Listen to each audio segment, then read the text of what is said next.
Why did the devil desire the body of Moses? It sounds like a strange question, right? After all, we know the devil is associated with tempting humans, spreading lies, and causing chaos. But why was he interested in the body of a specific man from ancient times?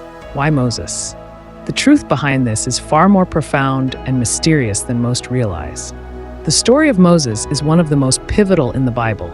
He was a leader, a prophet, and someone directly chosen by God to carry out great works. Moses' body was so special that even the devil desired it. But what was his true motive? Was it for power, influence, or something deeper? Let's dive into the truth behind this strange battle for the body of Moses that few talk about. Before we can understand why the devil wanted Moses' body, we first need to recognize Moses' extraordinary role in history.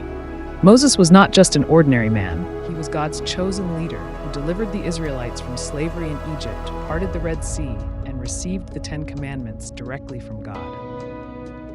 Moses' life was full of miracles and divine intervention, making him one of the most powerful and revered figures in the Bible. His obedience to God set a precedent for faith and leadership. He stood as a bridge between humanity and God, guiding the Israelites through trials and leading them to the Promised Land. Now, here's where the mystery begins.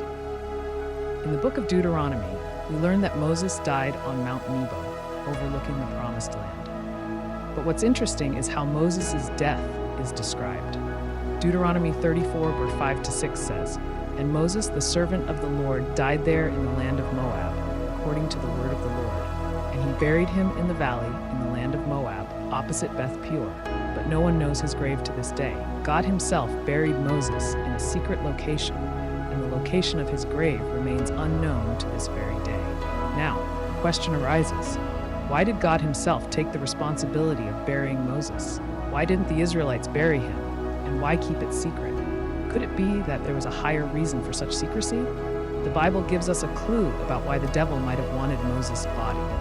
In Jude 1:9, there's a very peculiar moment where the archangel Michael and Satan argue over the body of Moses.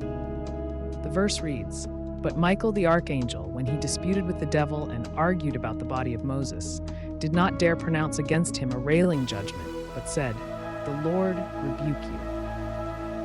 This brief but powerful verse shows us that the devil was actively involved in a dispute over Moses' body. The devil didn't just want to steal it or destroy it. He wanted something more. The fact that Michael, the archangel, was involved and called on God's authority to rebuke Satan suggests that this dispute was about more than just a body.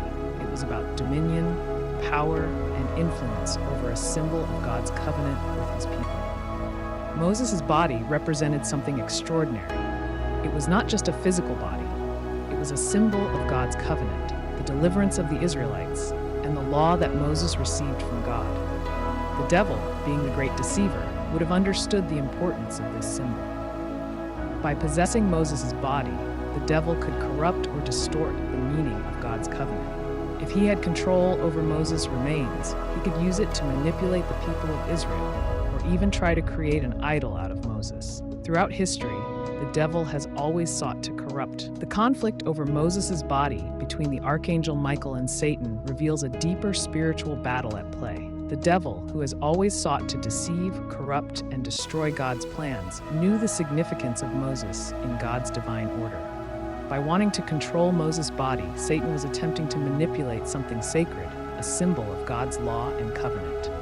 This is a classic move by the devil. He wants to get his hands on anything God has set apart as holy.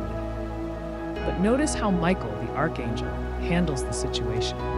He doesn't confront Satan directly with harsh words or accusations. Instead, he relies on God's authority, saying, "The Lord rebuke you."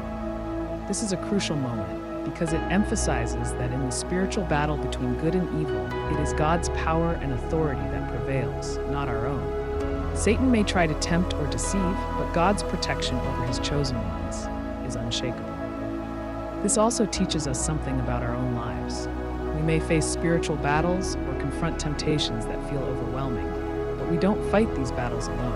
Like Michael, we can call on God's strength to protect and guide us through our struggles. The devil may try to derail us, but God's protection is far stronger.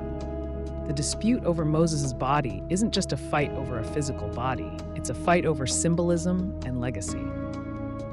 Moses' body represented the faithfulness of God to his people. By taking the Israelites out of Egypt, Moses fulfilled God's promise to their ancestors, leading them towards the Promised Land. If Satan could have claimed Moses' body, it would have been a way to distort this message, redirecting the focus away from God's faithfulness and onto human relics. Think about this in a broader sense. Throughout history, many have tried to take sacred things, relics, symbols, and even truths, and twist them for their own gain. But the lesson from Moses' death is clear. True power and authority come from God alone, and no earthly possession, not even a physical body, can change his plan. God guarded Moses' body for a reason. He didn't want it to be used as a tool for false worship or to spread confusion. This is a reminder that the truth is more powerful than any attempt by the enemy to distort it. In the end, the dispute over Moses' body reveals much about the spiritual realm and God's sovereignty. Moses' life and death were a pivotal part of God's plan for salvation. His body, buried by God himself, remained untouched by human hands. This shows us that when we live according to God's will, our legacy is secure, not because of anything we have done, but because of God's power and grace. So what does this mean for us today? It means that we are part of a bigger story, a story where God is in control, protecting his people, and ensuring that his plan for the world unfolds exactly as it should. When the devil tries to interfere in our lives, whether through lies, temptations, or spiritual attacks, we have God's authority and protection to call upon. Next time you face challenges or spiritual battles, remember the story of Moses. The devil might try to manipulate or deceive, but God's power is far greater, and his plan will always prevail. Overall lesson: the battle over Moses' body teaches us about the spiritual authority God has over his creation. When the devil tries to deceive or twist God's truth, we can stand firm knowing that God's protection is greater than any attack the enemy might throw our way. If this deep dive into the hidden battle over Moses' body opened your eyes to the unseen spiritual war happening behind the scenes, then don't stop here. There's a world of mysteries, truths, and revelations waiting to be uncovered. Stories that have been buried, misunderstood, or never told.